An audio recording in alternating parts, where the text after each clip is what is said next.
Asyhadu an la ilaha illallah wahdahu la syarikalah wa asyhadu anna Muhammadan abduhu wa rasuluh alladzi la nabiyya ba'dah. Allahumma salli ala sayyidina Muhammad wa ala alihi wa sahbihi wa sallim. Rabbi syrah li sadri wa yassir li amri wa hlul 'uqdatan min lisani yafqahu qawli. Teman-teman yang dirahmati Allah Subhanahu wa taala, Nabi SAW pernah menyampaikan sebuah nasihat. Jadi nasihat ini nasihat yang sangat penting buat kita, terutama buat anak-anak muda yang kadang merasa galau. Karena itu kan masalah commonnya anak muda ya. Karena saya juga pernah muda, nggak tahu masih muda apa enggak. Dan sama masalah umumnya kita tuh anak muda itu ya galau tentang masa depan, galau tentang memilih jurusan, memilih fakultas, galau tentang masalah pertemanan, circle, galau tentang jodoh pastinya, itu yang paling sering. Nah, ini ada nasihat dari Nabi supaya kita bisa mengobati galau, mengobati gelisah, mengobati khawatir. Khawatir itu jadi bahasa Indonesia khawatir. Apa sebetulnya obat dari galau, khawatir, gelisah, takut, bahkan luka masa lalu? Karena luka mental, luka hati itu ada obatnya. Sehingga kita nggak menjadi orang yang patah larut dalam luka. Nggak jadi orang yang terpuruk gara-gara luka karena masa lalu. Ada obatnya. Termasuk mungkin sekarang lagi banyak juga yang galau tentang fitrah. Kayak ada yang, kenapa ya saya diciptakan sebagai perempuan padahal saya pengen jadi laki-laki misalnya. Kenapa ya saya diciptakan jadi laki-laki padahal saya pengen jadi perempuan. Kayaknya lebih asik deh jadi perempuan. Saya pernah nanganin ya, lebih tepatnya istri saya ya, pernah nanganin pasien mental kita yang dia itu udah sekitar 3 tahun jadi perempuan. Padahal dia laki-laki banget. Udah 3 tahun jadi perempuan, hampir operasi karena dia pengen sekarang tuh totally fisiknya perempuan, pengennya. Kalau kemarin baru akhlaknya, perilakunya yang perempuan, tapi fisiknya belum. Kemarin awal 2023 dia udah pengen operasi biar fisiknya jadi perempuan.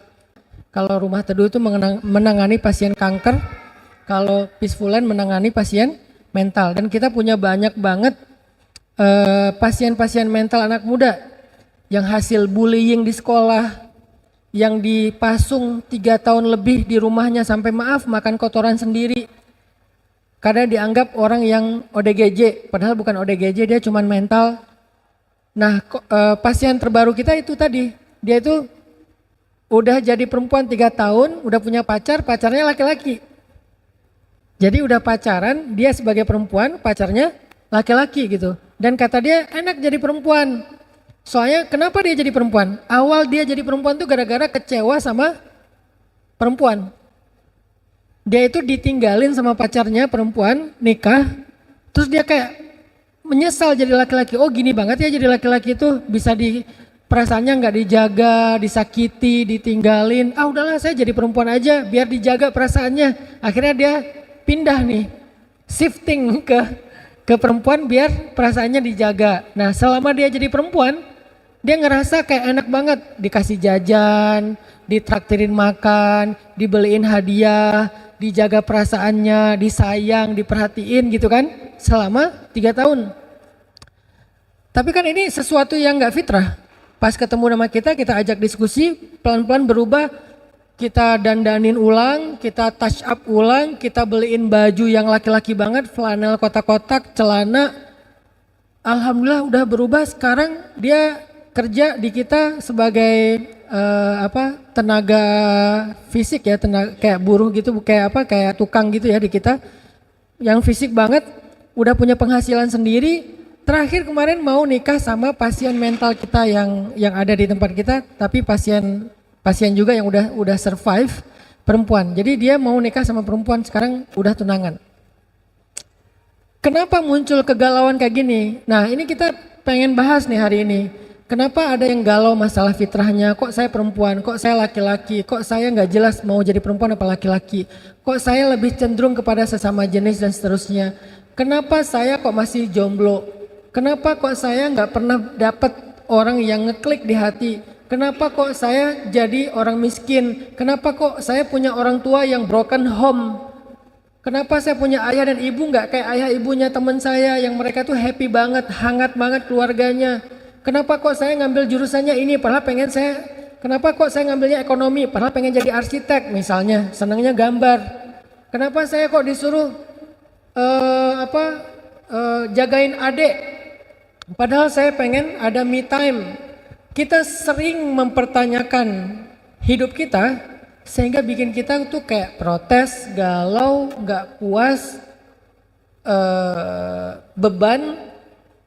Dan itu ternyata ada nasihatnya dari Nabi SAW.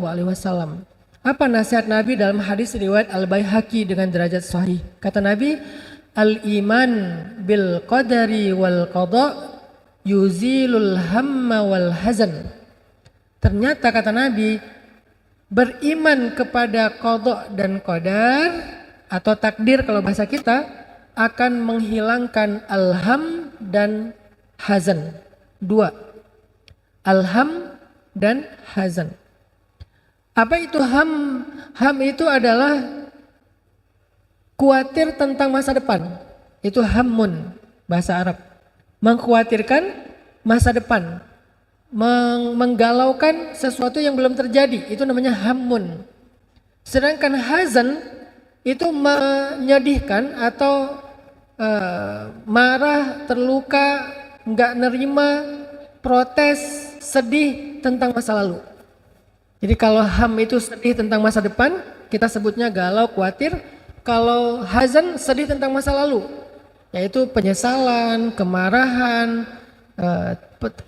tidak menerima keadaan. Jadi ternyata dua penyakit ini, alham dan hazan, itu obatnya adalah rukun iman yang keenam. Apa? Percaya kepada qada dan qadar. Jadi percaya kepada takdir adalah obat dari hammun dan hazanun. Nah, inilah yang kita hari ini akan belajar. Gimana cara kita mengimani takdir, terus apa hasil konkretnya dalam kehidupan kita. Lagi-lagi dakwah saya sejak 2014 itu bukan narasi. Kalau saya menyampaikan literasi Islam, apakah itu tentang fikih, tentang akidah, kayak sekarang nih akidah karena bab takdir, atau tentang ma'rifatullah, saya selalu mencoba untuk menerjemahkan Islam dalam aplikasi kehidupan sehari-hari. Kita nyebutnya dengan istilah life hacks. Jadi bukan sekedar lifestyle lagi, malah lebih konkret lagi, yaitu life hacks, cara hidup, bukan sekedar gaya hidup, cara hidup. Jadi kayak life hacks tentang di rumah misalnya, life hacksnya apa? Kalau yang diajarin di luar itu kan kayak cara kita rapiin kamar, life hacks kita ada namanya table manner. Table manner itu cara kita megang garpu, megang sendok, naruh piring, naruh gelas, cara minum, itu kan table manner kan? Itu tuh sebetulnya udah diajarin sama Nabi, namanya adab makan dan minum. Cuman bahasanya nggak ada yang nerjemahin ke bahasa anak muda. Diterjemahkannya ke bahasa pesantren, adab makan dan adab minum. Padahal bahasa anak mudanya table manner. Bahasa lainnya life hacks. Gimana cara makan yang manner banget? Karena manners before knowledge kan, adab sebelum ilmu kalau bahasa pesantren ya, kalau bahasa umumnya manners before knowledge. Nah, ketika kita membahas takdir pun, saya pengen bawa pembahasan takdir itu jangan jadi teori aja, jangan jadi pembahasan wawasan, jangan jadi ilmu syariat, tapi harus jadi life hacks-nya anak muda. Arti life hacks itu bisa diaplikasikan dalam daily life-nya, benar-benar konkret gitu. Itulah yang akan kita bahas hari ini. Dan itulah yang menjadi spesifikasi dari dakwahnya Hanan Attaqi. Dakwahnya Hanan Attaqi itu bukan dakwah narasi, bukan orasi, karena saya bukan orator, tapi dakwah membangun awareness tentang Islam yang sangat aplikatif atau life hacks, lifestyle, daily life, itu banget dakwah kita. Jadi kalau saya bahas tentang akidah ma'rifatullah, libatin Allah, bahas tentang syariat, pacarannya nanti aja setelah nikah, pacaran halal tetap asik kok. Nah, hari ini ketika kita mau ngebahas tentang takdir, saya pasti akan bawa takdir itu insya Allah ke daily life-nya kalian. Bagaimana cara kita mengimani takdir yang aplikatif dalam kehidupan sehari-hari? Bagaimana cara kita melihat takdir yang bisa up to date dan relate dengan kebutuhan kita hari ini? Itulah pembahasan tentang masalah takdir dengan tema apa kita temanya Kak Buni? Oh, rahasia mengubah takdir. Oke. Poinnya 3 aja, pembahasan kita ada 3 hal. Poin yang pertama adalah apa sih pentingnya membahas takdir ini? Tadi sebagian udah saya sebutin, saya spill di awal. Ternyata mengimani takdir itu penting sekali. Kalau nggak penting nggak masuk dalam rukun iman. Kan dulu Nabi itu pernah didatangi malaikat Jibril ya ceritanya ya. Jadi malaikat Jibril menjelma jadi seorang cowok keren. Kalau dalam bahasa Al-Quran itu basyaron sawiya, laki-laki yang sempurna. Kalau terjemahan anak muda, cowok keren. Jadi ideal banget cowoknya, lebih daripada Jungkook lah. Kan ini standar cowok keren ya. Ini lebih daripada Jungkook, walaupun Jungkook keren sih. Ini lebih dari itu gitu. Jadi ada cowok keren datang kepada Nabi. Kenapa saya bilang cowok keren? Itu bukan kata saya, kata Umar. Karena Umar awalnya nggak tahu kalau itu Jibril. Dia taunya itu laki-laki yang sempurna. Datang kepada Nabi, masuk ke masjid, duduk bertaut lututnya dengan lutut Nabi. Terus dia tiba-tiba nanya, sebutkan Islam, sebutkan iman, sebutkan ihsan, singkatnya kayak gitu. Akhirnya Nabi menyebut rukun Islam, menyebut rukun iman, kemudian menyebut tentang tasawuf atau ihsan kalau bahasa hadisnya. Salah satu di antara rukun iman yang disebutkan sama Nabi itu, kan ini jadi hadis usuluddin, apa dasarnya agama itu hadis ini. Sehingga hadis ini dikenal dengan istilah ummul hadis. Jadi kalau Quran itu ada namanya Ummul Quran, apa Ummul Quran? Al-Fatihah. Kalau hadis juga ada ibunya hadis, yaitu Ummul Hadis. Ummul Hadis itu hadis Jibril yang tadi. Tentang Islam, tentang iman, tentang ihsan.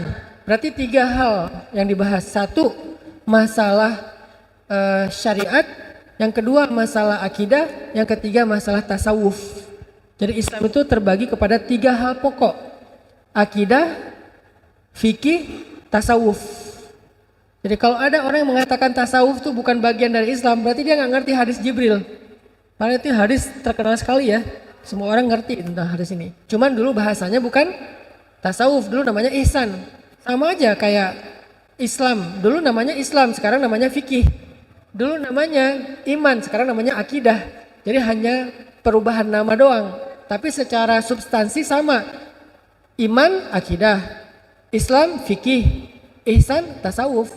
Jadi dia dinamakan secara lebih kontekstual karena ada kebutuhan itu. Nah, dalam pembahasan rukun iman, ternyata salah satu di antara rukun iman itu selain percaya kepada Allah, percaya kepada malaikat, percaya kepada kitab, percaya kepada nabi dan seterusnya, percaya kepada qada dan qadar. Apa maksudnya? Nggak mungkin kita disuruh percaya kepada sesuatu itu yang nggak relate dengan kehidupan kita, itu nggak mungkin. Nggak mungkin kita disuruh percaya kepada sesuatu nggak penting, nggak mungkin. Karena rukun iman ini sifatnya fardu ain, semua orang harus dan harus utuh, nggak boleh nggak boleh dipisah-pisah. Secara parsial tuh nggak boleh. Kalau rukun Islam boleh dipisah-pisah, misalnya zakat ya. Kalau kita nggak mampu ya nggak berzakat. Puasa, kalau kita nggak mampu ya berarti fidyah. Kalau nggak mampu qadha. Apalagi haji, kalau nggak mampu haji ya nggak perlu berhaji. Jadi rukun Islam itu kalau nggak dilaksanakan dengan alasan yang uzur syar'i masih boleh. Kecuali kayak sholat itu kan nggak mungkin ditinggal ya, nggak bisa berdiri duduk, nggak bisa duduk berbaring. Tapi ada yang bisa ditinggal kayak puasa, dia nggak bisa mengqadha karena sakitnya menaun, berarti dia bayar fidyah. Kan itu bukan puasa, itu kan gantinya puasa kan. Gitu juga dengan zakat, dia emang orang fakir miskin, nggak ada kewajiban berzakat, ya udah dia nggak bayar zakat mal. Haji, dia emang nggak punya kemampuan untuk berhaji, ya udah umroh aja belum, apalagi haji misalnya. Umroh kan lebih ringan, biayanya lebih ringan, waktunya lebih fleksibel, itu aja dia nggak sanggup, apalagi haji. Ya udah, berarti dia nggak ada kewajiban haji, karena bagi yang mampu. Berarti dia cuma bisa syahadat sama sholat, yang lain nggak bisa. Boleh, sah Islamnya, sah Islamnya. Tapi kalau iman nggak boleh. Saya percaya pada Allah aja deh. Kalau malaikat tergantung malaikatnya dulu. Kalau malaikat Israel saya nggak percaya karena takut gitu kan. Kalau malaikat Mungkar Nakir malas ditanya-tanya melulu di dalam kubur. Kalau malaikat Malik saya takut juga, penjaga neraka. Kalau saya senangnya Jibril, Mikail, Ridwan ya. Kenapa? Mikail kan bawa rezeki, bawa jodoh gitu. Kalau Jibril bawa wahyu. Jibril aja saya agak males sih, karena setiap dia turun bawa perintah, bawa larangan. Itu tuh Yahudi banget tuh. Karena orang Yahudi nggak suka sama malaikat Jibril, makanya nggak ada orang Yahudi yang anaknya dikasih nama Gabriel. Rata-rata nama anak mereka itu Michael. Dan direkam oleh Al-Quran. Yang memusuhi Jibril berarti memusuhi Allah, kata Allah kan. Kenapa? Mereka tuh gak suka sama Gabriel. Soalnya Gabriel setiap turun bawa perintah. Mereka kan gak suka diperintah-perintahin. Mereka pengen bebas. Mereka sukanya sama malaikat Mikail. Yang setiap turun bawa rezeki. Dan gak boleh dipisah-pisah malaikat itu. Begitu juga para nabi. Saya mah senangnya sama ngefansnya sama Nabi Sulaiman. Karena dia kayak sakti gitu. Saya ngefansnya sama Nabi Musa karena dia kuat. Saya ngefansnya sama Nabi Yusuf karena dia ganteng. Nggak bisa. Semua nabi itu harus kita yakini, kita imani, nggak boleh dipisah-pisah. Walaupun kita umat Nabi Muhammad, kita berimannya kepada semua nabi dan rasul. Cuman mengikuti ajaran Nabi Muhammad, tapi mengimani semua nabi dan rasul. Iman tuh nggak bisa dipisah-pisah. Begitu juga kitab. Saya mah Quran aja. Enggak, kita Quran juga, ya Taurat juga, ya Injil juga sebelum dirubah. Tapi mengikuti ajaran Al-Quran yang penggenap, penyempurna ajaran yang lain. Tapi kita meyakini bahwa Taurat itu kitab Allah, Injil itu firman Allah. Cuman yang menyempurnakannya Al-Quran, nggak bisa dipisah. Al-Quran pun gitu, nggak boleh. Ini ayat poligami saya nggak mau, nggak bisa. Wah ini ayat riba saya nggak mau, bagi laki-laki senangnya riba biar cepat bisnisnya, nggak bisa. Jadi ayat ya semuanya dari mulai Bismillahirrahmanirrahim Al-Fatihah sampai minal jinnati wan nas an-nas, nggak ada satupun huruf yang boleh kita abaikan atau kita tolak. Kayaknya saya lam mim aja deh, alifnya enggak. Jadi pas baca Al-Baqarah lam mim, loh kok lam mim? Soalnya aku malas dengan alif. Kenapa kok malas dengan alif? Mantan aku namanya Alif misalnya ya. Nggak bisa, semua huruf sama, diyakini semuanya. Jadi satu huruf aja kita tolak dalam keyakinan, berarti kita ditolak imannya. Iman tuh kayak gitu teman-teman. Makanya, tapi Ustadz boleh nggak kita misalnya belum mampu mengamalkan, itu masuknya ke Islam, bukan iman. Misalnya nih, bab riba. Kita harus ada keyakinan bahwa ya riba itu emang nggak boleh, harus yakin itu. Tapi kalau belum mampu, berarti imannya benar, Islamnya belum sempurna, gitu aja. Belum mampu mengamalkan. Belum mampu mengamalkan. Kita harus yakin yang namanya hijab menutup aurat itu wajib, yakin. Tapi kalau auratnya belum sempurna ditutup, ya itu berarti babnya bab Islam, bukan bab iman. Imannya udah utuh, hanya Islamnya lagi bertahap, berproses. Jadi dalam bab iman kita nggak boleh satu pun dikurangin, nggak boleh. Termasuk masalah takdir. Jadi di antara rukun iman ada takdir yang disebut dengan qadha dan qadar, nggak boleh dipisah. Saya percaya takdir yang baik-baik aja deh, yang buruk-buruk saya kayak gimana ya? Masa sih harus kayak gitu? Nah, nggak bisa. Kita yakini semuanya. Kenapa yakini semuanya? Berarti pasti ada kebaikan di dalamnya. Nggak mungkin Allah menyuruh kita meyakini sesuatu yang nggak ada kebaikan di dalamnya, itu nggak mungkin. Maka itulah pentingnya belajar takdir. Belajar takdir sebetulnya bukan belajar doktrin, bukan. Kesannya kayak kita dipaksa, bukan. Belajar takdir itu adalah belajar untuk healing. Karena kata Nabi tadi apa? Beriman kepada qadha dan qadar bisa menghilangkan dua penyakit hati, al-hammu wal hazan. Dan itu adalah healing, self healing buat kita. Bisa mengobati diri kita.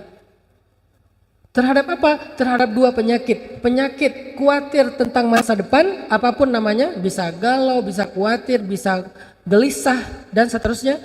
Dan penyakit sedih tentang masa lalu, yang dikenal dengan istilah hazan. Bisa sakit hati, bisa luka tentang masa lalu, bisa dendam, bisa marah, bisa trauma, apalagi macam-macam variannya. Dua penyakit ini bisa sembuh kalau kita benar-benar tahu bagaimana beriman kepada takdir. Jadi belajar takdir itu bukan belajar doktrin. Saya paling nggak suka Islam itu disampaikan secara doktrin ya. Saya nggak suka. Kenapa? Nggak fair. Sehingga kita nggak siap dengan serangan orang-orang liberal. Kalau kita belajar Islam secara doktrin, kita nggak akan siap dengan logika-logika orang liberal. Berarti kita nggak punya pertahanan. Begitu datang logika orang liberal, kita langsung, oh kayaknya ini yang benar nih. Lebih logis soalnya. Saya selama ini belajar Islam nggak pernah logis. Dipaksa aja sama orang tua saya, ya udah saya nurut. Tapi sekarang saya kan udah dewasa, saya bisa berpikir sendiri. Yang dijajalin adalah pemikiran liberalisme, sekularisasi. Akhirnya kita ya terpengaruh. Makanya dalam pandangan saya nggak bisa kita ngajarin Islam itu secara doktrin. Islam itu emang harus logis, dan Islam itu emang logis kok, nggak usah dipaksain. Logis. Siapa bilang udah terima aja, nggak usah banyak tanya. Nggak gitu cara belajar Islam. Untuk anak kecil ya, kan ini udah remaja, harus belajar secara lebih logis. Apa kebutuhan kita kepada materi Islam? Kenapa kita belajar takdir? Udah terima aja takdir, emang kayak gitu dari sononya. Ayatnya jelas, qala Allah wa qala Rasul. Nggak bisa. Kenapa? Kalaupun kita ambil, kita nggak kuat. Begitu datang badai logika liberalisasi, langsung roboh itu karena kita nggak punya pertahanan, nggak punya reason, nggak punya jawaban, nggak punya alasan, nggak punya sebuah awareness, kesadaran. Kenapa kita begini? Makanya belajar takdir selama ini kan kita disuruh hafal kan, rukun Islam udah hafal, rukun iman udah hafal, bahkan sifat-sifat Allah 20 udah hafal. Mungkin yang lebih serius lagi udah hafal aqaid khamsin, 50 akidah. Sifat Allah yang wajib, sifat Allah yang mustahil, sifat Allah yang jaiz, sifat Nabi yang wajib, sifat Nabi yang mustahil, sifat Nabi yang jaiz. Kita udah hafal aqaid 50. Tapi tahu nggak apa maksudnya? Terus ngerti nggak aplikasinya dalam kehidupan kita apa? Kalau cuma hafalan itu bukan pertahanan, itu adalah sebuah bahan. Kalau kita nggak tahu cara ngeraciknya, bahan itu tetap mentah. Makanya hari ini kita akan bahas dari sekian banyak materi Islam, satu aja, yaitu tentang beriman kepada takdir. Apa relevansinya dalam kehidupan kita? Ternyata beriman kepada takdir itu obat hati. Ternyata beriman kepada takdir itu adalah self healing. Ternyata beriman kepada takdir itu adalah awareness yang paling tinggi. Kalau kita nggak belajar takdir, kita nggak punya awareness tentang diri kita. Tentang self awareness tuh nggak muncul. Kita nggak, apa saya tuh apa ya? Kenapa ya? Hidup saya ini apa ya? Kenapa ya? Nggak tahu. Sehingga nggak punya self awareness. Kalau nggak punya self awareness, kita tuh mudah dipengaruhi. Jadi belajar takdir itu yang Allah udah terapkan udah Allah rumuskan dalam rukun iman, emang penting sekali. Jadi belajar rukun iman itu yang penting, selain percaya kepada Allah dan seterusnya, itu semuanya penting. Salah satunya ya tadi kebutuhan anak muda adalah self healing, self awareness, self improvement, supaya akhirnya kita bisa tumbuh dengan pertumbuhan yang baik sebagaimana Sayyidah Maryam. Sayyidah Maryam itu salah satu contoh takdir loh. Kan ayah ibunya berharap punya anak laki-laki kan. Terus tiba-tiba pas lahir, karena dulu nggak bisa di USG ya, pas lahir perempuan. Aku melahirkan anak perempuan dan tidaklah sama laki-laki dengan perempuan, kan gitu ayatnya. Terus Maryam gimana tumbuhnya? Jadi anak laki-laki? Enggak, dia tumbuh sebagai perempuan. Fa'ambataha nabatan hasan, dan dia tumbuh dengan pertumbuhan yang sangat baik sebagai perempuan. Dan dia eksis sebagai perempuan. Yang tadinya diharapkan laki-laki yang kayak gitu, ternyata perempuan juga bisa, tapi nggak merubah takdirnya sebagai perempuan. Nah itu namanya self awareness, self improvement, ketika dia bisa ngerti yang namanya takdir fitrah. Kemudian bagaimana cara Sayyidah Maryam menerima takdir tiba-tiba hamil tapi nggak punya suami? Ini lebih berat loh. Kalau kita mungkin cuman belum ketemu suami ya. Kalau Maryam nggak punya suami tapi hamil, bukan hamil di luar nikah, bukan. Hamil nggak punya suami itu beda ya. Kalau hamil di luar nikah ada laki-lakinya, cuman belum nikah. Kalau ini hamil nggak punya suami, nggak punya laki-laki, tiba-tiba hamil aja gitu. Dan hidup di tengah masyarakat yang sangat toksik. Toksik banget tuh masyarakatnya. Masyarakat apa? Bani Israel. Kita mungkin toksiknya cuman segeng lah. Toksiknya mungkin cuman segrup WA. Toksiknya cuman di kantor. Ini toksiknya satu kota toksik. Coba bayangin. Semuanya seneng ngebully. Bani Israel itu seneng ngebully banget. Jangankan Sayyidah Maryam, para nabi aja dibully. Para nabi dibunuh, para nabi dimusuhi, para nabi disiksa. Sayyidina Yahya, Sayyidina Zakaria kan dibunuh. Berarti kan ini masyarakat benar-benar toksik banget nih. Energi negatifnya tuh udah total gitu. Bayangin Sayyidah Maryam ditakdirkan punya anak, nggak punya suami, hidup di tengah masyarakat toksik. Sampai Sayyidah Maryam pernah bilang, ya laitani mittu qabla hada wa kuntu nasyam mansiya. Aduhai seandainya aku mati aja. Sampai ngomong gitu coba. Seandainya aku mati aja dan aku tidak pernah dikenal oleh siapapun dan aku dilupakan. Kenapa Sayyidah Maryam ngomong kayak gini? Saking Sayyidah Maryam takut dibully. Kebayang nanti akan gimana dibully tuh. Ketahuan beliau hamil gak punya suami, apalagi setelah melahirkan gak ada suami. Itu bakalan jadi trending topik, viral banget dan dibully di mana-mana. Sehingga Sayyidah Maryam mengatakan, ya laitani mitu qabla hadza, seandainya aku mati aja sebelum kejadian ini. Wa kuntu nasyam mansiya, aku dilupakan, aku gak ada yang kenal, aku gak diceritakan, gak dibahas. Bagaimana cara Sayyidah Maryam self healing, survive dengan kondisi yang sangat berat seperti ini? Itu juga kita alami. Bagaimana Sayyidina Yusuf bisa survive dengan ujian yang juga berat? Ditakdirkan punya kakak-kakak yang dengki sama beliau. Terus beliau dilemparkan ke dalam sumur. Ditakdirkan ketemu sama musafir, bukan ketemu sama ayahnya. Ayahnya nyari malamnya. Nyari nggak ketemu. Dia ditemukan oleh siapa? Sama musafir. Musafir membawanya kemana? Membawanya ke Mesir dari Palestina.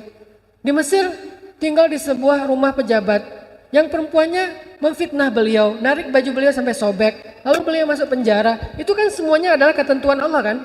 Gimana cara Nabi Yusuf bisa survive, bertahan, nggak putus asa, nggak terluka, nggak nyerah, sampai akhirnya beliau sukses menjadi orang yang eksis, baik eksis dari sisi karir maupun eksis dari sisi pribadinya, artinya sebagai anaknya Nabi Yakub, sebagai adiknya dari kakak-kakak beliau. Gimana cara beliau eksis? Semua itu pembahasan tentang takdir. Gimana Nabi Musa bisa menerima takdir beliau lahir di tahun nggak boleh lahir anak laki-laki? Kenapa kita nggak pernah mendengar cerita Nabi Harun dihanyutkan ke Sungai Nil? Kan Nabi Harun kakaknya Nabi Musa. Berarti kondisinya sama di Mesir. Karena Harun lahir di tahun boleh melahirkan anak laki-laki. Karena diselang-seling, 1 tahun boleh, 1 tahun nggak boleh. Tahun ganjil boleh lahir anak laki-laki. Tahun genap nggak boleh lahir anak laki-laki. Harun lahir di tahun ganjil, aman, nggak ada cerita Harun dihanyutkan. Musa lahir di tahun genap, nggak boleh lahir anak laki-laki, sehingga dihanyutkan. Ini kan takdir. Kenapa sih nggak ditunda beberapa bulan lah biar lahirnya di tahun ganjil gitu, sehingga nggak ada adegan hanyut segala macam. Kenapa sih Allah mentakdirkannya harus hanyut? Kenapa nggak dibawa lari aja, dibawa hijrah aja ke negeri yang lain sama ibunya? Kenapa malah disuruh hanyutkan ke Sungai Nil? Udah dihanyutkan, kenapa takdirnya malah masuk ke selokan yang membawanya ke istana Firaun? Bukankah mau dihindari dari Firaun, kok malah ke sana, ke rumahnya Firaun? Kenapa nggak hanyutnya ke Sudan? Kan Mesir Sudan Sungai Nil tuh. Kenapa nggak hanyutnya ke negeri yang lain yang jauh? Dan banyak lagi pertanyaan-pertanyaan takdir. Tapi pada masa itu mereka tidak mempertanyakan takdir, teman-teman. Kok bisa? Kok bisa mereka beriman? Beriman itu lebih tinggi daripada sekedar percaya ya. Karena beriman itu bukan hanya menerima takdir, tapi percaya takdir itu yang terbaik udah. Ini tingkat yang keren sih. Kalau cuma percaya, oke lah, saya percaya takdir itu ketentuan Allah, oke. Nerima, lebih tinggi lagi daripada percaya. Saya nerima kok, udah gak ada pilihan. Itu tingkatan di atas percaya. Lebih tinggi lagi, beriman. Saya yakin takdir itu emang udah yang terbaik. Jadi 3 tingkatan tuh. Percaya takdir, menerima takdir, meyakini takdir. Dan dalam rukun iman, bukan percaya, bukan menerima, tapi yakin. Beriman. Ini kalau mau dibedah teman-teman. Berarti ada di level kita menganggap takdir itu sebagai anugerah. Kita menganggap takdir itu sebagai kebaikan. Kita merasa beruntung karena takdir kita. Itulah tingkatan orang yang beriman yang paling tinggi. Beriman kepada takdir. Beruntung saya begini. Alhamdulillah saya begini. Alhamdulillah saya begitu. Alhamdulillah suami saya ini. Kalau orang yang percaya takdir, saya percaya suami saya itu adalah takdir saya, tapi ya udahlah. Ini percaya, saya terima kok suami saya sebagai takdir karena gak ada pilihan. Ini menerima, tapi suami saya itu emang yang terbaik dalam hidup saya, itu beriman. Beda ya? Begitu juga laki-laki. Gimana ya? Emang udah takdir Allah istri saya itu namanya percaya. Tapi masih ngegerutu gitu, masih komplain ya, masih komplain. Ya gimana lagi ya? Ya emang udah takdir Allah. Saya percaya kok itu emang udah ketentuan dari Allah, gimana lagi? Dia masih komplain. Tingkatan di atasnya. Ya udahlah, terima aja. Memang udah gitu takdir saya. Ya apa yang ada ya saya terima. Itu di atasnya lagi, udah nggak komplain tapi udah nerima. Cuman belum meyakini. Di atasnya lagi, istri saya itu emang yang terbaik yang Allah pilihkan untuk saya. Itu namanya beriman kepada takdir. Pekerjaan juga gitu, ngambil jurusan juga gitu. Fitrah kita sebagai laki-laki atau perempuan juga gitu. Tinggi dan rendah juga kayak gitu.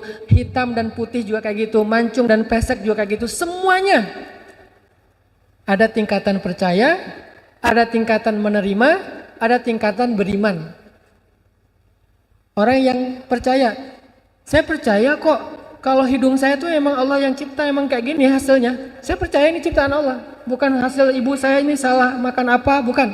Emang ciptaan Allah, hidung saya kayak gini misalnya. Tinggi saya sekian, warna kulit saya kayak gini, ya udah saya percaya. Tapi bisa nggak ya dirubah? Orang yang percaya masih bisa menolak, masih bisa pengen merubah fitrah. Bisa nggak dirubah? By the way, skincare bukan merubah ciptaan Allah. Setuju Ibu? Skincare adalah merawat ciptaan Allah, bukan merubah. Yang merubah ciptaan Allah itu adalah bukan filter. Yang merubah ciptaan Allah filter. Lebih parahnya lagi, avatar. Udah pakai filter gak puas, diganti jangan avatar, jadinya anime. Apalagi yang merubah ciptaan Allah, alis dikeruk, yang tadinya horizontal bagus tiba-tiba jadi setengah vertikal diagonal gitu. Kayak Dragon Ball ya. Jadi maksudnya orang yang percaya belum tentu nerima. Bisa jadi dia percaya ini takdir Allah, tapi dia protes. Kenapa ya Allah? Kok warna saya kayak gini? Saya pengen kayak bule-bule tuh. Bule-bule pengen kayak kita kan aneh ya? Kenapa bule-bule pada berjemur? Biar hitam. Kenapa kita pakai sunblock tebal-tebal? Kalau ada 100 SPF kita pakai 100 SPF. Kenapa? Biar nggak hitam ya. Itulah manusia. Dia percaya itu ciptaan Tuhan, cuman dia nggak nerima. Ada yang udah tingkatannya ya udahlah, hidung saya memang udah kayak gini, kulit saya memang udah kayak gini, saya terima lah gitu ya.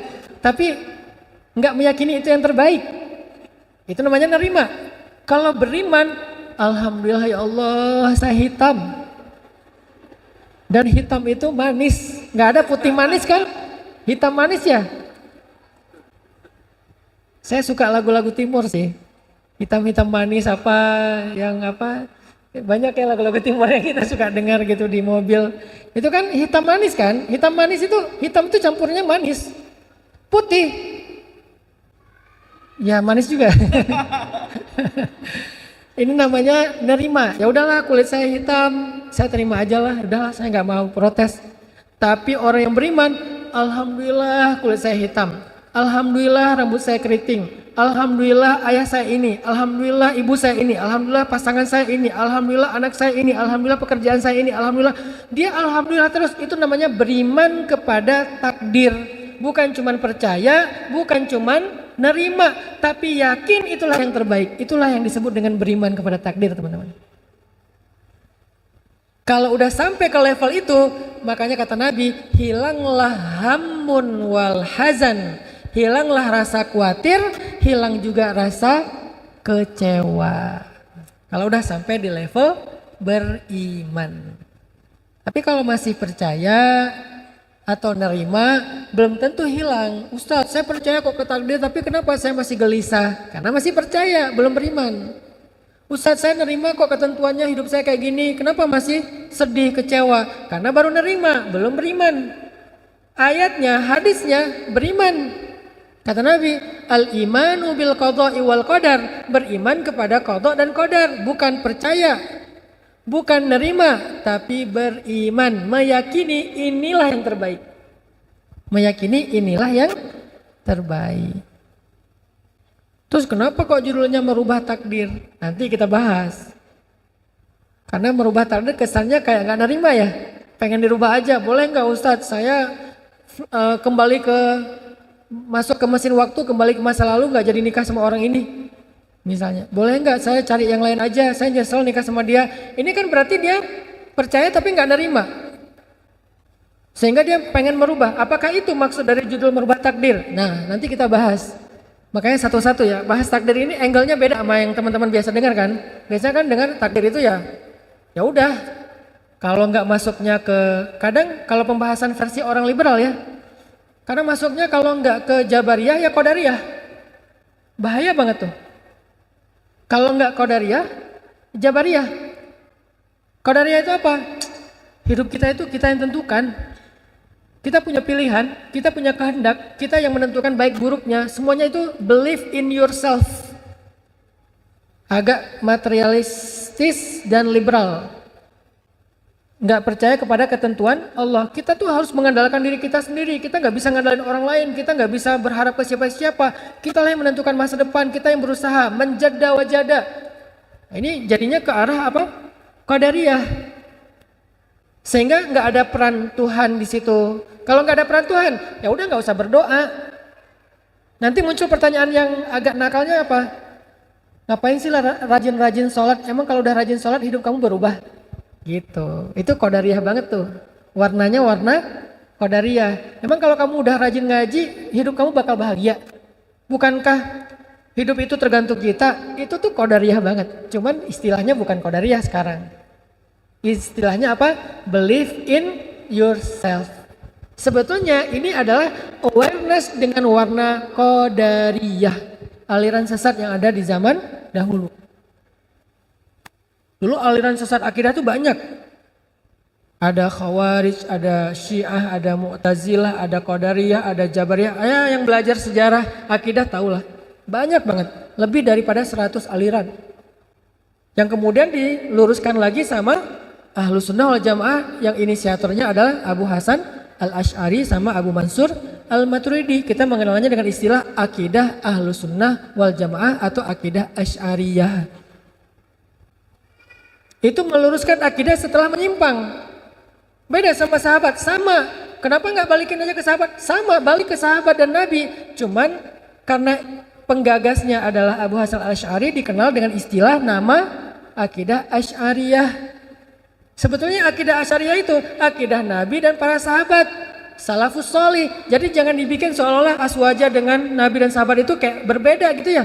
Sehingga kita kembali aja kepada Nabi dan sahabat. Asy'ari mah belum tentu benar. Asy'ari itu memurnikan akidah setelah menyimpang.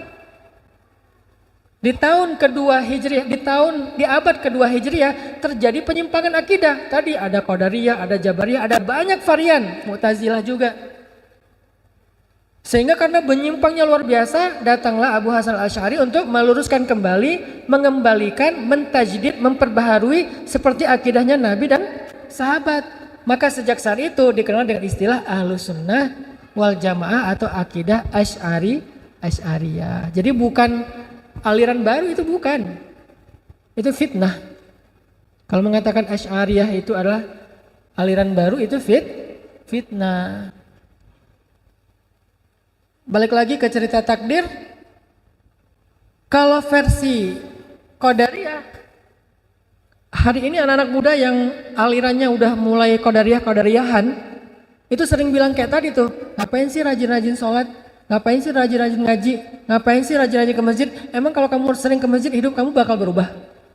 Yang penting kan kerja keras, yang penting berjuang, yang penting belajar yang sungguh-sungguh. Believe in yourself, itu Qadariyah banget tuh pemikirannya. Hati-hati dengan pemikiran gini, walaupun tidak ada label aliran Qadariyah, udah nggak ada, itu kan aliran sejarah. Sekarang udah nggak ada namanya, tapi pemikirannya sama. Kalau Jabariyah, kebalikannya Qadariyah, udahlah, hidup nggak usah ribet. Semuanya udah ditakdirkan di sono. Kita nggak punya peran apa-apa, kita nggak punya pilihan, kita nggak punya kehendak. Kita mah gimana takdirnya aja. Kalau takdirnya masuk neraka ya udah masuk neraka, walaupun kamu rajin sholat. Kalau takdirnya masuk surga, ya masuk surga, walaupun kamu mabuk-mabukan. Jadi kamu mabuk-mabuk aja. Nanti kalau emang takdirnya masuk surga, masuk kok ke surga. Kalimat yang paling sering kita dengar apa kalimatnya? Kalimatnya kita nggak masuk surga dengan amal kita. Hati-hati ini, walaupun ini hadis ya. Hadisnya tapi maksudnya nggak kayak gitu. Yang salah bukan hadisnya, terjemahnya atau penjelasannya, syarahnya. Kita nggak masuk surga karena amal kita, karena sholat kita. Kita masuk surga karena Allah. Terus ngapain capek-capek sholat? Bukan itu kok yang bikin kita masuk surga. Kesana arahnya dari orang-orang yang Jabariyah. Arahnya orang Jabariyah itu adalah jangan sholat. Kenapa? Karena bukan dengan sholat kita masuk surga, tapi dengan takdir Allah. Kalau alirannya Qadariyah, jangan sholat juga. Kenapa? Karena sholat gak akan memperbaiki hidup kita, tapi usaha kita tetap ujung-ujungnya dari dua aliran ini, jangan sholat. Jangan berdoa, jangan taat-taat banget lah. Yang satu, kenapa gak taat? Karena itu gak akan ngerubah hidup lo. Yang kedua, karena semuanya udah ditentukan, ngapain capek-capek. Bukan itu yang buat kita akan masuk surga. Sama, ini ekstrim kanan, ekstrim kiri nih. Yang satu kesannya kayak percaya banget sama takdir, yang satu lagi menentang banget takdir. Tapi ekstrim kanan, ekstrim kiri. Muncullah Ahlus Sunnah wal Jamaah yang wasatiyah, pertengahan. Apa pertengahannya? Ini kata-kata yang tepat tentang Ahlus Sunnah wal Jamaah dalam bab takdir. Kita merencanakan, Allah yang menentukan. Kita merencanakan, Allah yang menentukan. Artinya kita punya peran dalam merencanakan, baik rencana bumi maupun rencana langit, baik ikhtiar bumi maupun ikhtiar langit, itu peran kita. Ikhtiar bumi apa? Kalau dalam karir bekerja sungguh-sungguh. Ikhtiar langitnya berdoa yang sungguh. Berdoa yang sungguh, beribadah yang sungguh, bersedekah yang sungguh, itu ikhtiar langit. Ikhtiar buminya bekerja yang sungguh, berusaha yang sungguh, itu ikhtiar bumi. Kita yang mengikhtiarkan, Allah yang menentukan hasilnya. Itulah versi Ahlussunnah wal Jamaah. Jadi nggak murni mengandalkan ikhtiar kita, nggak murni juga kayak berlepas tangan kepada takdir. Dia di tengah. Yang menentukan semuanya Allah, bukan kita. Tapi tugas kita ya ikhtiar. Dan Allah tidak akan menyia-nyiakan ikhtiar kita. Kenapa? Allah Maha Adil. Allah Maha Syakur. Arti syakur menghargai. Maha loh, maha banget. Maha banget lagi. Apa arti maha? Ya banget. Jadi kalau Maha Syakur berarti menghargai banget. Ada nggak orang yang menghargai banget? Gimana kalau dia menghargai banget? Satu kebaikan kita disebut-sebut terus. Makasih ya, kemarin udah nolongin saya, ngasih saya uang parkir 2.000. Saya waktu ke minimarket nggak ada uang parkir, kamu bantuin, akhirnya saya bisa pulang. 2.000 diingat. Minggu depan, makasih ya, minggu lalu kamu udah bantu saya, kasih saya uang parkir 2.000, ditraktirin. Bulan depan, makasih ya, kamu udah bantuin saya, 2.000 ditraktirin. Tahun depan, makasih ya, dulu kamu udah pernah berbuat baik sama saya, bantuin saya di parkiran. 5 tahun lagi masih disebut, 10 tahun lagi masih disebut. Itu orang berarti sangat bisa menghargai kebaikan orang lain. Dan orang Jepang tuh kayak gitu loh. Yang saya kenal ya, karena saya beberapa kali ke sana dan punya teman juga di sana, baik muslim maupun non muslim. Saya punya teman di Jepang yang non muslim. Saya punya teman di Korea opah-opah yang non muslim, dan dia adalah pemain sinetron The Sassy Girl. Jadi gini-gini saya punya teman artis di Korea. Teman ya, bukan follower atau bukan following. Emang teman. Dekat, namanya Opa Chan. Dia non muslim, tapi alhamdulillah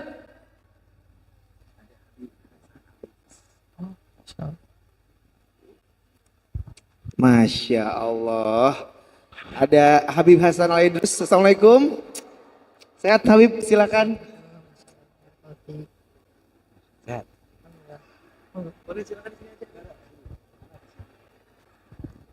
Habib di tengah. Astagfirullahaladzim. Enggak. Natabarrok bikum insyaallah, natasyarraf bikum. Ya, kita lanjutkan mendengar nasihat dari Habib. Astaghfirukum. Sampai di mana tadi?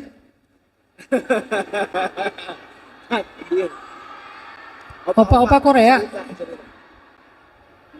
Jadi teman saya yang opa Korea itu, yang kemarin saya pas ke sana, dia baru pertama dia tahu Islam tuh pas ketemu. Karena sebelumnya dia kayak nggak respect gitu sama Islam, soalnya dia dianggap tuh kayak kaku atau apa. Pas ketemu saya karena dianggap kayak ini Islam kok main ya, kok entertain, jadi akrab. Nah maksudnya mereka tuh orang yang sangat menghargai kebaikan orang lain. Udah 5 tahun masih diingat. Saya pernah kemarin pas lagi main snowboard ya di Jepang ya, ngisi taklim di salju kan. Terus ada salah satu orang Jepang asli dengerin taklim saya, habis kita main snowboard dia denger taklim. Qadarullah alhamdulillah setelah itu dia tertarik sama Islam, belajar masuk Islam. Dia converting to Islam. Sekarang dia udah jadi imam masjid di Tokyo.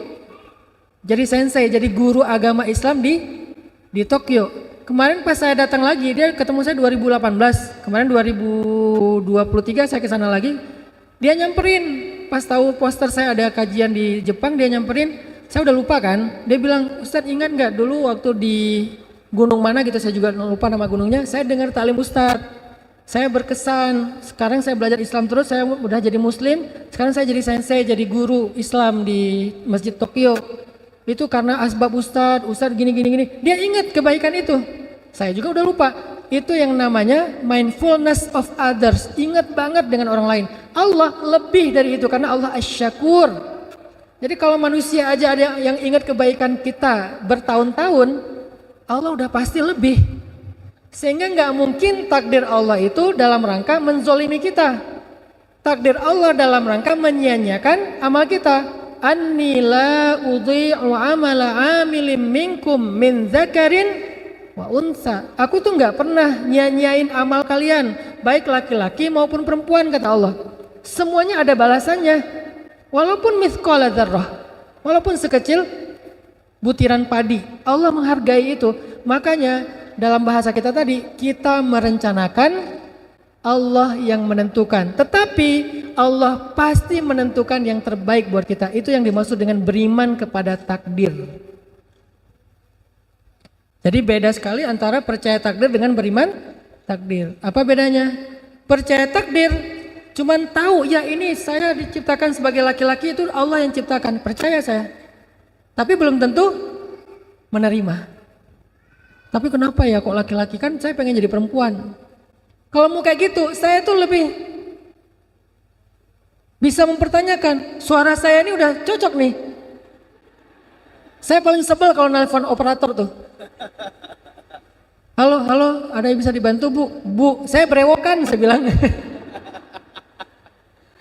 Kalau mau mempertanyakan, artinya percaya takdir itu cuman percaya bahwa itu adalah ketentuan Allah, tapi belum tentu nerima. Di atas percaya, nerima, ya udah deh saya terima aja, suami saya kayak gitu, emang udah takdir dari Allah. Istri saya kayak gitu, emang takdir dari Allah. Saya jomblo, emang takdir dari Allah. Saya masuk fakultas ini salah jurusan, emang takdir dari Allah. Saya terima aja lah, udah saya jalanin aja. Itu baru nerima. Tingkatan di atas percaya. Yang paling keren itu beriman.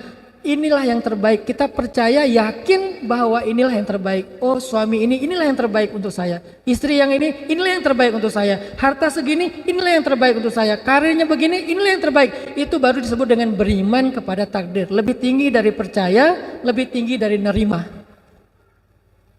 Meyakini itu yang terbaik. Baru muncul hadis al-imanu bil qada wal qadar yuzilul hamma wal hazan. Beriman, meyakini takdir itu yang terbaik akan menghilangkan rasa khawatir tentang masa depan dan juga rasa menyesal atau sedih tentang masa lalu. Itu healing buat anak muda. Itu self healing. Itu self awareness.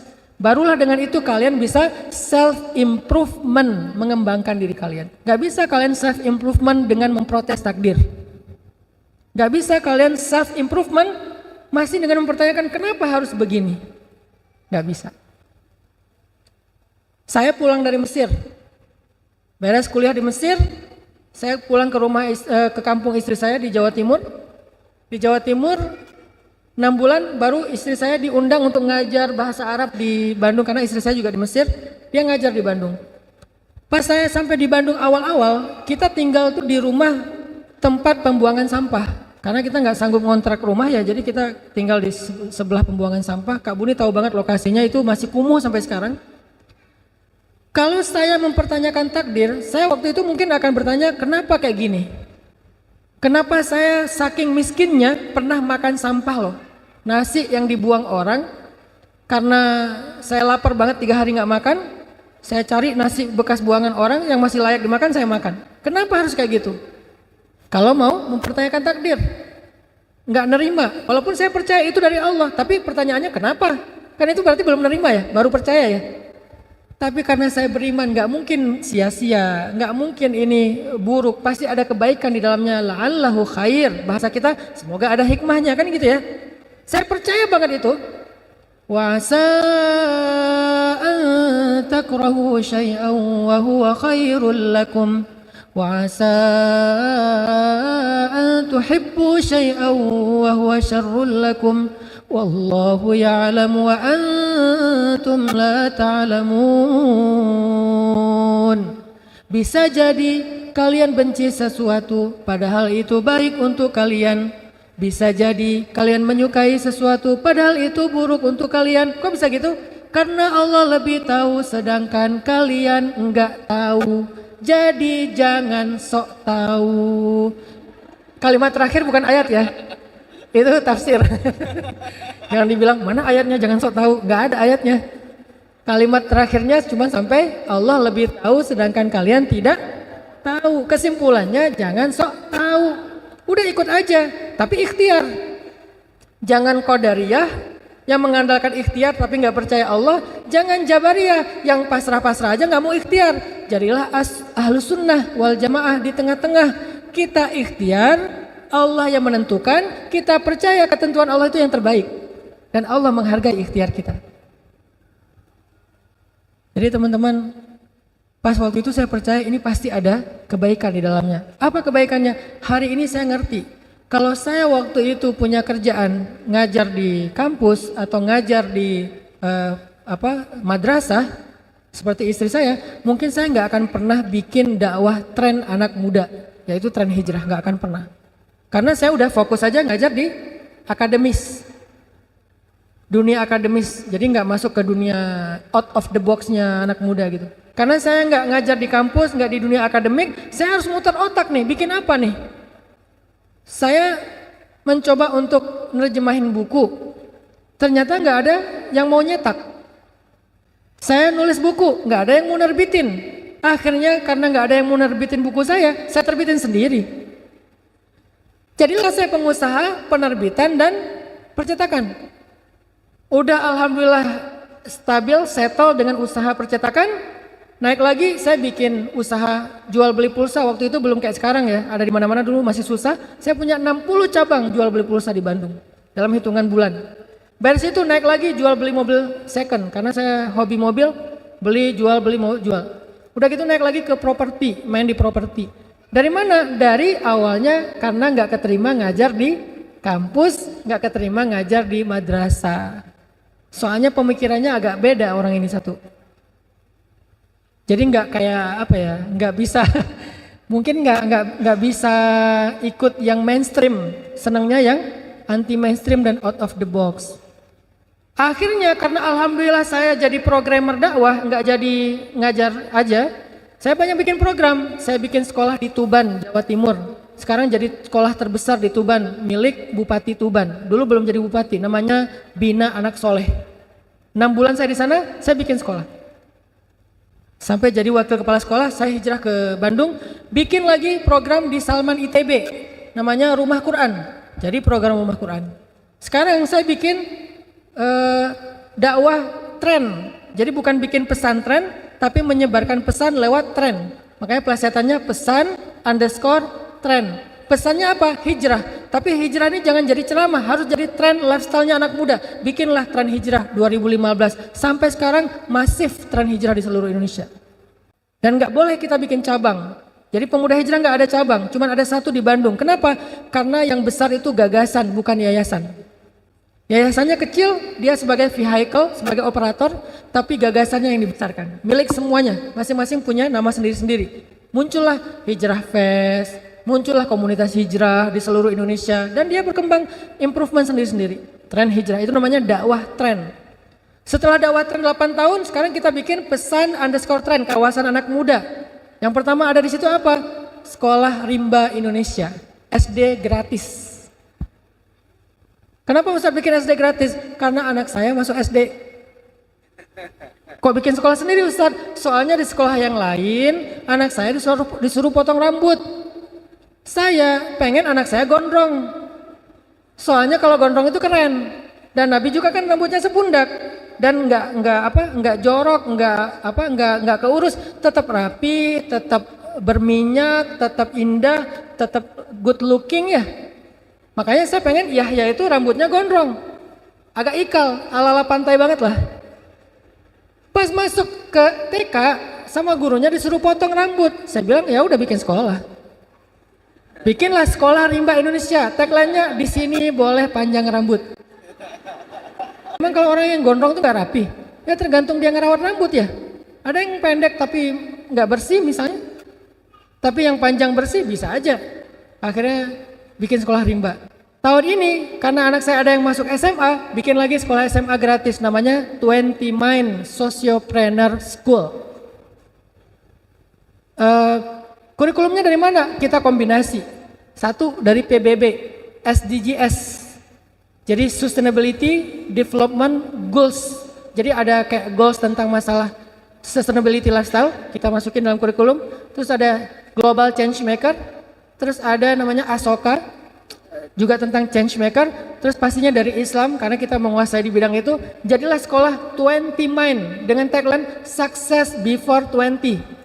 Kenapa sukses harus tunggu 30 tahun dulu?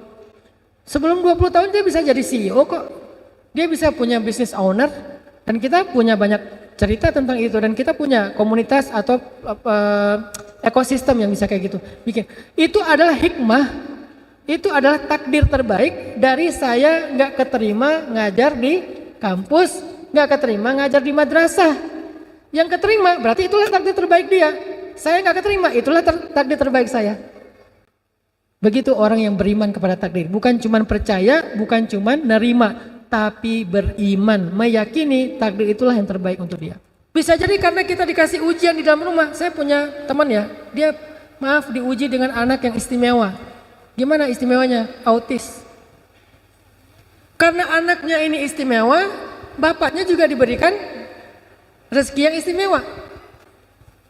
Ada keluarga yang anaknya harus cuci darah, bapaknya rezekinya lancar banget. Tapi ketika anaknya udah wafat, rezekinya seret. Jadi kesulitan biasanya datang membawa kemudahan. Makanya kalau ngelihat takdir sulit, jangan yang dilihat angle-nya sulit doang. Coba di switch, lihat angle yang lain. Apa kemudahan yang dia bawa? Pasti ada, nggak mungkin nggak ada. Kalau nggak ada berarti ayatnya salah, dan nggak mungkin ayatnya salah.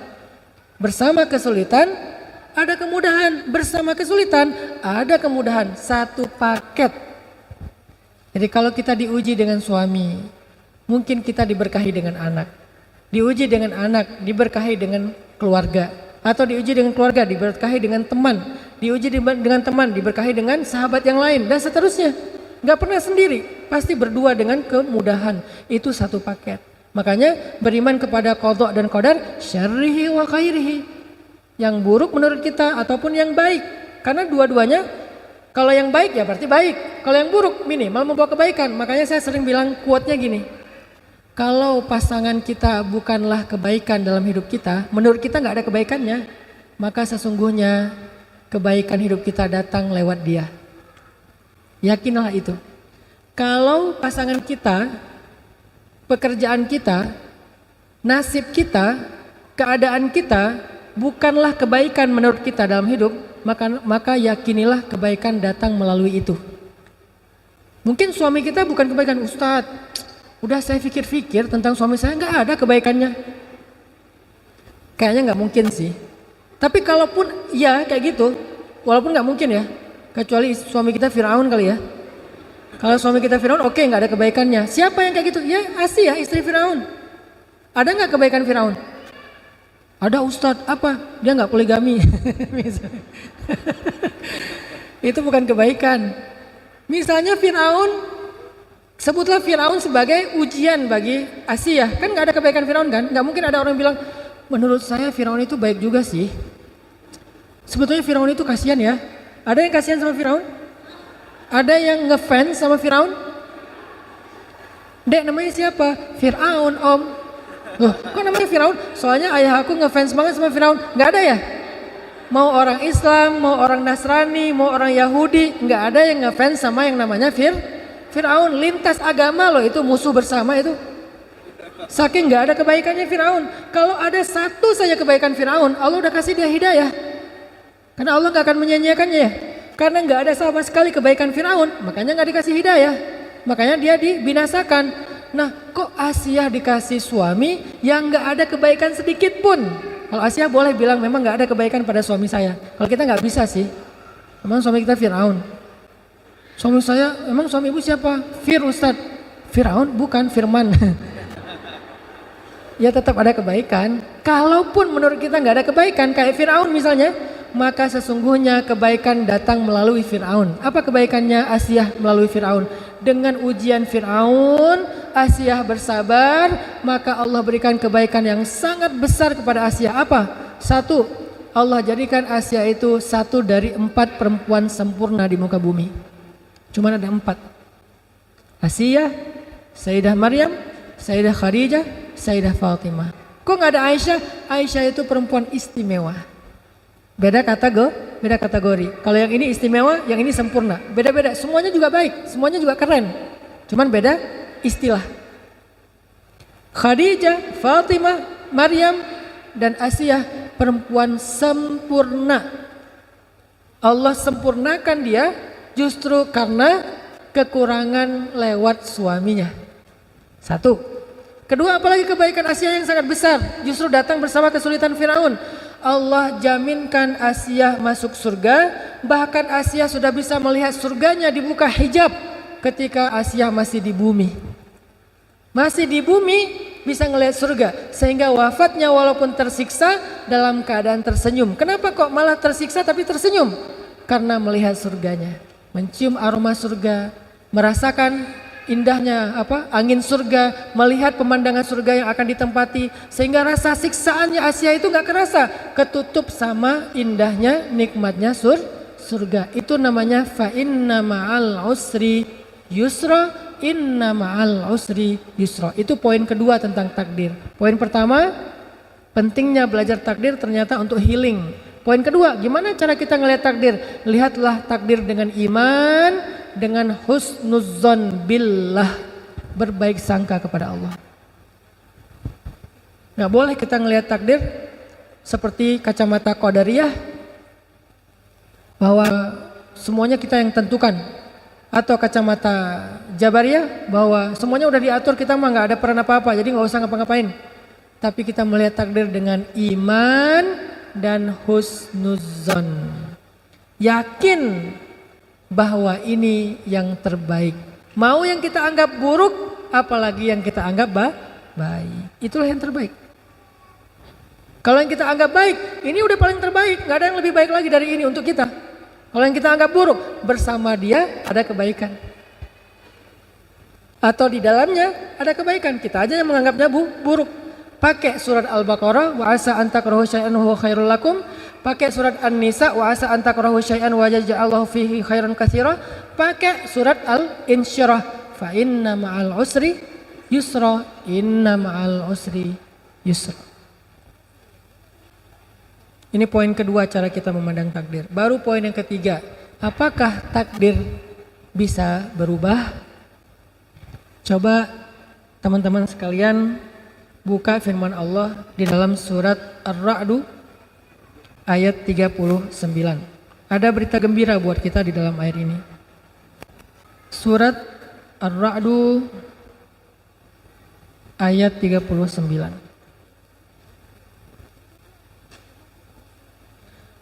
A'udzu billahi minasy syaithanir rajim. Bismillahirrahmanirrahim. Yamhullahu ma yasha'u wa yuthbit. Yamhullahu ma yasha'u wa yuthbit wa 'indahu ummul kitab. Apa artinya? Allah menghapus apa yang Dia kehendaki dan menetapkan, dan di sisinya lah ada ummul kitab. Pertanyaannya, apa maksud dari ayat ini menghapus dan menetapkan? Sekurang-kurangnya ada 3 tafsiran dari para ulama tafsir, tetapi kita memilih tafsiran yang ketiga karena itu jumhur, mayoritas pendapat ulama. Pendapat yang pertama yang dihapus itu adalah syariat. Syariat terdahulu dihapus dengan datangnya Rasul yang berikutnya. Syariat Islam menghapus syariat Nasrani dan Yahudi karena dia menyempurnakan. Di dalam Islam sendiri ada ayat nasikh mansukh, ada hukum syariat yang dihapus dan yang menghapus. Contohnya tentang waris. Dulu di zaman Madinah sebelum Fathu Makkah, itu tuh hukum waris tuh beda dengan sekarang. Hukum warisnya gimana? Dulu saudara angkat itu menjadi ahli waris, boleh mendapatkan warisan dari saudara angkatnya yang meninggal. Kalau orang Ansor meninggal, saudara angkatnya dari Muhajirin itu mendapatkan hak warisan sama seperti anak. Makanya dulu ada mu'akhad bainal muhajirin wal ansor. Ada persaudaraan antara muhajirin dengan ansor. Saudara angkat itu bisa mendapatkan warisan dari keluarga angkatnya sebelum Fathu Makkah.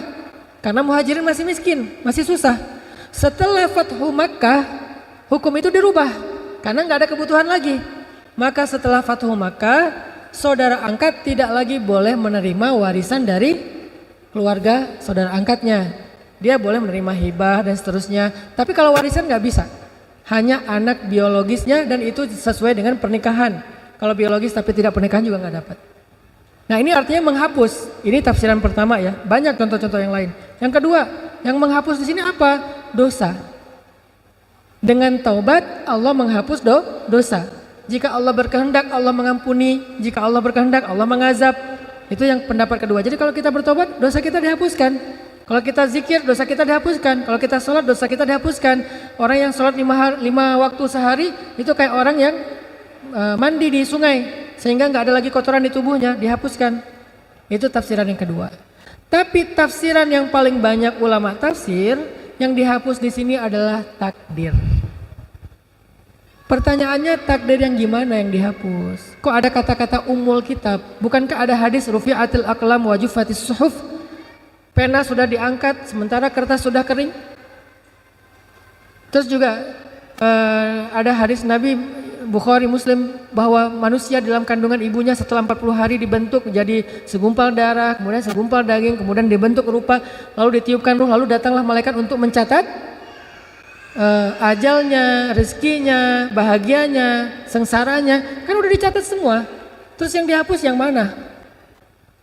Jadi teman-teman, yang dihapus itu adalah kata para ulama tafsir keadaannya, bukan kejadiannya.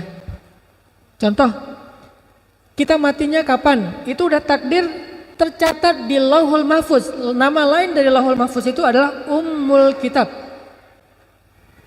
Sebelum kita diciptakan itu udah ditulis di Lauhul Mahfuz. Ketika kita diciptakan ditulis ulang lagi oleh malaikat. Jadi 2 kali kita dicatat. Dicatat yang pertama di Lauhul Mahfuz namanya Ummul Kitab, wa indahu Ummul Kitab, di sisi Allah nggak ada yang tahu, malaikat juga nggak tahu. Kemudian Allah suruh malaikat untuk menulis ulang ketika di dalam rahim ibu, baru malaikat tahu. Udah dicatat tuh. Kapan ajal kita, mati kita kapan, di mana? Tapi keadaannya Allah yamhu wa yuthbit. Allah berkehendak untuk menghapus dan menetapkan, tapi semuanya ada dalam ilmu Allah, disebut dengan qada. Qada itu artinya ilmu, pengetahuan Allah. Bukankah Allah punya sifat ilmun, kudrat, iradat ya? Sedangkan takdir kan ada qada, ada qadar. Qada itu ilmu Allah, qadar itu kejadiannya. Kejadiannya tidak berubah. Kita akan mati pada tanggal itu. Tetapi keadaannya bisa husnul khotimah, bisa su'ul khotimah. Sehingga muncullah doa dari Umar bin Khattab dan Abdullah ibnu Mas'ud tentang takdir. Dan kedua sahabat ini ulamanya sahabat, bukan sahabat biasa, ulamanya sahabat. Jadi sahabat itu ada 7 ulama mereka. Kibarus sahabah atau kibarul ulama indas sahabah. 7 ulama besarnya sahabat. 2 di antara 7 itu Umar dan Abdullah ibnu Mas'ud.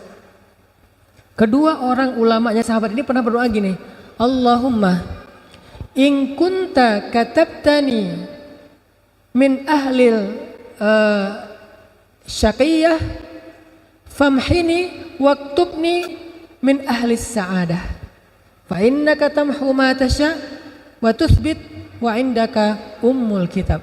Ya Allah, seandainya engkau mencatat aku termasuk orang yang sengsara, yang celaka, yang gak bahagia, hapuslah catatanku dan gantilah aku menjadi orang yang bahagia. Engkau menghapus apa yang engkau kehendaki dan menetapkan, dan di sisimulah ummul kitab. Umar bin Khattab pernah melakukan perjalanan dari Madinah ke satu negeri. Di tengah jalan tiba-tiba dapat berita bahwa negeri itu sedang diserang wabah yang menular. Kalau di kita tuh kayak pandemi yang kemarin ya. Nah, pas Umar tahu di sana itu lagi ada wabah dan menular, Umar balik arah pulang, nggak jadi lanjut. Terus orang-orang nanya kepada Umar, afirarun min qadarillah ya Amirul Mukminin? Apakah kita lagi lari nih dari takdir Allah wahai Amirul Mukminin? Apa jawaban Umar? Naam, firarun min qadarillah ila qadarillah. Ya, kita lagi lari dari satu takdir Allah ke takdir yang lain. Apa maksudnya? Kita lari berharap mendapatkan takdir yang baik, menghindar takdir yang buruk. Takdir yang maksud di sini apa? Keadaannya. Dan semua itu ada di dalam ilmu Allah. Semua itu tercatat di Lauhul Mahfuz. Makanya tugas kita berikhtiar, merencanakan, berharap, meminta kepada Allah. Allah yang mengubahnya. Iyasya yamhu wa iyasya yuthbit. Kalau Allah berkehendak ya Allah hapus. Kalau Allah berkehendak ya Allah tetapkan. Tapi semuanya adalah ketentuan Allah dan Allah maha adil kepada hambanya. Jadi kita matinya tetap di tanggal yang sama, tapi dalam keadaan yang Allah berkehendak seperti apa dan kita berharap yang terbaik. Begitu juga jodoh. Jadi siapa jodoh kita misalnya ditetapkan? Si Agus misalnya. Mas Agus. Ya udah nggak akan jadi bagus, ya Agus saja, nggak ditambah B ya. Jadi Agus tetap Agus. Tapi kalau kita belum berdoa kepada Allah meminta takdir yang baik, bisa jadi Agus ini jengkelin. Bisa jadi kita dengan Agus ini gak happy, ribut terus, panas terus keadaannya, gak ada rasa, dingin. Tapi begitu kita, ya Allah, jika Engkau takdirkan aku dengan Agus ini ribut terus, hapuslah ya Allah, ganti dengan romantis. Tiba-tiba dia pulang kerja bawa bunga. Tiba-tiba dia nelpon, kamu udah makan belum? Loh kan hari ini puasa. Oh ya maaf. Tiba-tiba dia meluk kita, sayang sama kita, kata-katanya romantis. Tiba-tiba kita muncul rasa yang sangat besar kepada dia. Itu takdir Allah. Dan kita minta kepada Allah yang terbaik.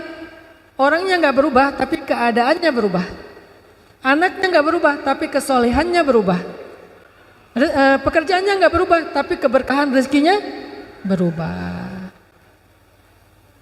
Dan kita meyakini semua itu adalah yang terbaik di sisi Allah. Ada cerita, Nabi pernah cerita gini. Nanti di hari kiamat ada 4 orang yang masuk neraka karena dia ahli maksiat, dosa, banyak dosanya. Setelah lama di neraka, keempat orang ini dikeluarkan dari api neraka, dihisap ulang. Apakah dosanya udah habis atau masih sisa? Ketika dihisap, ternyata dosanya masih banyak. Saking banyaknya dosa, udah diazab masih banyak dosanya. Lalu kata Allah kepada malaikat, masukkan mereka lagi ke dalam neraka. Ketika mereka mau dibawa ke neraka, salah satu dari 4 orang ini menoleh dan mengatakan, "Ay Rabbi, ya Allah, ma zanantu annaka satu'iduni ilan nar." Ya Allah, saya nggak pernah berpikir, ya, saya nggak pernah berpikir Engkau akan memasukkan saya lagi ke api neraka. Justru saya berpikir Engkau akan memasukkan saya ke surga ya Allah. Saya pikir Engkau sudah mengampuni dosa saya ya Allah. Saya nggak pernah berpikir Engkau akan memasukkan saya lagi ke dalam neraka. Dia husnuzon kepada Allah. Dia husnuzon kepada Allah. Kemudian Allah berfirman kepada para malaikat, wahai malaikat, benarlah hambaku dengan prasangkanya, maka dengan rahmatku masukkanlah dia beserta 3 temannya ke dalam surga. Bayangin, orang yang takdirnya masuk neraka, Allah rubah jadi masuk surga hanya dengan berbaik sangka kepada Allah. Itu dahsyatnya berbaik sangka kepada Allah. Sehingga seneraka apa sih hidup kita? Coba, seneraka apa hidup kita? Sama nggak dengan neraka? Ya nggak jauh. Jadi kalau neraka aja bisa berubah menjadi surga, apalagi hidup kita yang nggak neraka-neraka banget sih. Walaupun kita bilang hidup saya neraka banget Ustaz, enggak, jauh dari neraka. Kita aja nggak tahu gimana azab api neraka ya. Hidup kita tuh nggak neraka sama sekali, walaupun nggak surga-surga banget juga sih. Hidup kita tuh nggak neraka-neraka banget. Jadi ngapain kita berputus asa seolah-olah nggak bisa bahagia? Orang yang dari neraka aja Allah takdirkan masuk surga dengan berbaik sangka kepada Allah. Sama kayak cerita Nabi tentang umat Nabi Musa. Nabi Musa pernah nanya ke Allah, kan Nabi Musa itu kalim ya, bisa bicara dengan Allah. Rabbi, kata Nabi Musa, siapa umatku yang paling rendah derajatnya, yang paling telat masuk surganya? Kata Allah, umatmu yang paling rendah derajatnya itu tuh laki-laki buta yang paling telat masuk ke tempat ibadah. Dicari sama Nabi Musa. Oh ini nih, orang tua buta kalau ibadah pasti masbuk. Istiqomah banget masbuknya. Bertahun-tahun masbuk aja. Ke ma'bad, ke tempat ibadahnya Nabi Musa, dia pasti telat. Ini nih orang yang paling rendah nih. Suatu saat dia wafat. Ketika dia wafat, Nabi Musa nanya kepada Allah, ya Robbi, di neraka mana dia sekarang setelah dia wafat? Kata Allah, Musa, dia di dalam taman-taman surga. Kuburnya seperti taman surga. Nabi Musa heran, ya Robbi, bukankah dia itu orang yang paling rendah, yang paling terakhir dapat nikmat surga? Kenapa kuburnya bukan jadi lubang neraka, Pak, malah jadi taman surga? Apa kebaikan dia ya Robbi? Padahal dia orang yang paling rendah, harusnya kami duluan yang masuk surga, kenapa dia duluan? Maksudnya surga kubur ya. Lalu Allah menjawab, Musa, suatu hari dia diajak jalan sama teman-temannya apa istilahnya tuh? Dituntun. Dia diajak jalan sama temannya, dituntun sampai ke sebuah taman yang sangat luas, indah, nikmat. Terus temannya bilang, taman ini luas banget ya, kata temannya. Terus dia bilang gini, enggak, sesungguhnya rahmat Allah lebih luas. Dia cuma ngomong gitu, berbaik sangka kepada Allah. Enggak, sesungguhnya rahmat Allah itulah yang paling luas. Wahai Musa, benarlah hambaku, rahmatku luas, maka dengan rahmatku aku rubah takdirnya menjadi ahli surga. Sama kayak nenek di zaman Nabi Musa juga. Nabi Musa itu ceritanya banyak banget, baik dalam Al-Quran maupun di hadis. Kan di Al-Quran itu cerita yang paling panjang selain cerita Nabi Muhammad, Nabi Musa ya. Ada di banyak surat kan. Di dalam hadis juga Nabi pernah bercerita tentang nenek-nenek yang minta anak. Ya Nabi Allah, berdoalah kepada Allah supaya saya punya anak. Nabi Musa, ya Allah ini ada nenek-nenek minta anak. Kata Allah, Musa takdirnya dia gak akan punya anak. Nek maaf ya, Allah udah mentakdirkan nenek gak punya anak. Oh ya, pulang. Besok balik lagi, ya Nabi Allah, doakan kepada Allah saya punya anak. Kan udah kemarin, siapa tahu hari ini berubah. Ya Allah, nenek yang kemarin minta anak, Musa takdirnya gak akan punya anak. Nek, kata saya juga, sabar ya gak akan punya anak. Walaupun dialognya gak gitu-gitu banget sih. Ini storytelling. Oh iya, pulang lagi. Lusa datang lagi. Nabi Musa doain saya punya anak, kan udah kemarin. Ya siapa tahu hari ini berubah. Ya Allah, nenek yang kemarin takdirnya gak akan punya anak. Nek, sabar aja, takdir nenek emang gak akan punya anak. Ya udahlah. Ya pulang. Gak balik-balik lama. Setelah sekian lama datang-datang bawa bayi. Nabi Musa, tangannya nggak gini sih. Nabi Musa. Nenek yang dulu iya, ini siapa? Ini anak saya. Anak saya gimana maksudnya? Ya anak biologis saya. Nenek ini pakai bahasa biologis, ilmiah banget. Ini anak saya, ini anak kandung saya kalau bahasa orang dulu ya. Gimana ceritanya nenek bisa punya anak? Ya tanya aja ke Allah. Ya Allah, gimana cerita si nenek bisa punya anak? Allah bilang, setiap kali dia datang kepadaku berharap punya anak, aku jawab takdirnya gak akan punya anak. Dia pulang dengan mengatakan, Ya Rahim, irhamni. Ya Rahim, irhamni. Ya Allah, Ya Rahman, Ya Rahim, Maha Penyayang, kasihanilah saya. Wahai Maha Pengasih, kasihanilah saya. Wahai Maha Pengasih, kasihanilah saya. Engkau pasti kasihan sama saya. Engkau pasti gak tega sama saya. Berbaik sangka sama Allah. Besok datang lagi. Nabi Musa doain saya punya anak. Saya bilang dia gak akan punya anak. Ya Rahim, kasihanilah saya. Engkau pengasih kan, pasti kasihan kan sama saya. Datang lagi, bolak-balik, tapi terus berbaik sangka kepada Allah. Ini namanya ilhah. Bahasa Arabnya ilhah. Ilhah itu artinya merengek. Dan Allah suka hamba yang merengek. Bahasa lain dari ilhah, awwah. Dan Nabi yang paling awah itu Ibrahim. Karena Ibrahim itu awahun. Awah itu artinya da'a. Da'a itu artinya kalau meminta itu berulang kali dan lama terus minta yang sama.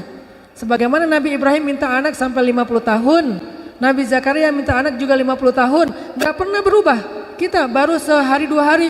Ya udahlah kayaknya gak dikabulkan. Mana ilhahnya?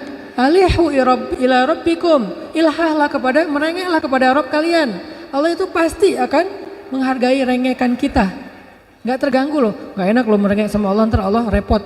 Siapa bilang Allah repot? Allah sibuk tapi gak repot. Emang Allah sibuk sih? Kulla yaumin huwa fi sya'an. Setiap hari Allah sibuk, tapi wala ya'uduhu hifdhuhuma, enggak pernah repot. Akhirnya karena nenek ini merengek berbaik sangka sama Allah, kata Allah, dengan rahmatku aku rubah takdirnya sehingga dia punya anak. Makanya rubah takdir itu adalah hak Allah, tapi Allah maha adil, maha syakur. Sehingga Allah berfirman dalam hadis qudsi, wahai hamba-hambaku, sesungguhnya aku mengharamkan kepada diriku zalim, maka janganlah kalian berlaku zalim kepada sesama kalian. Allah aja mengharamkan dirinya dari sifat zalim. Gak mungkin Allah zalim sama kita. Berarti Allah itu adil, kebalikan dari zalim kan? Allah itu adil. Kalau kita berbaik sangka, Allah pasti menunjukkan persangkaan kita. Kalau kita berharap, Allah pasti nggak akan mengecewakan kita. Kalau kita meminta, Allah pasti ngabulin permintaan kita. Pasti dengan kehendak Allah. Sehingga Allah yang berkuasa, yamhu wa yuthbit, menghapus dan menetapkan, tetapi Allah juga maha adil dan maha syakur. Semoga 3 poin ini bisa menjelaskan maksud dari beriman kepada takdir dalam konteks kehidupan kita. Sekarang apapun masalah kita, coba lihat itu dari angle iman kepada takdir. Bukan cuma percaya, bukan cuma nerima, tapi meyakini itu yang terbaik. Tapi kata kuncinya kita mengusahakan, kita merencanakan, kita mengikhtiarkan, Allah yang menentukan. Dan Allah pasti